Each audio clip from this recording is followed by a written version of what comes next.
உலகத்தில் எந்த மொழிக்கும் இல்லாத பெரும் சிறப்பு தமிழ் மொழிக்கு இன்னொரு வகையிலே உண்டு. எல்லா சமயத்து பக்தி இலக்கியங்களும் தமிழிலே உண்டு. உதாரணமாக காப்பியம் என்று எடுத்துக்கொள்வீர்களானால், சமணர் பாடிய காப்பியம் சிலப்பதிகாரம், பௌத்தர் பாடிய காப்பியம் மணிமேகலை, அதே போல சைவத்திற்கு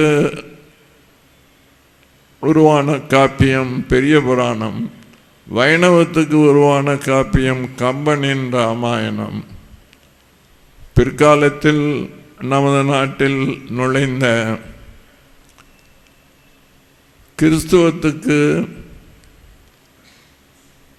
வீரமாமுனிவர் படைத்த காப்பியம், கிறிஸ்தவத்துக்கான தமிழில் எழுதப்பட்ட காப்பியம். எங்கே இருந்தோ இத்தாலியிலே பிறந்து பெஸ்கி பாதிரியாக இந்தியாவுக்கு வந்து தமிழ்நாட்டுக்கு வந்து கிறிஸ்தவ சமயத்தை பரப்புவதற்காக தமிழ் மொழியை கற்றபோது அதனுடைய சிறப்பிலும் அதனுடைய இனிமையிலும் மயங்கி போன அவர் பெஸ்கி என்ற தன்னுடைய பெயரை வீரமாமுனிவர் என்று தமிழிலே மாற்றிக்கொண்டு அவர் காப்பியம் படைத்தார். இஸ்லாமுக்கு உமர் புலவர் அவர்கள் சீரா புராணம் என்ற ஒரு காப்பியத்தை படைத்தார். இப்படி எல்லா மொழி காப்பியம், எல்லா சமயங்களையும் சேர்ந்தவர்கள் தமிழின் இனிமையினாலே கவரப்பட்டு தமிழிலே காப்பியங்களை படித்தார்கள்.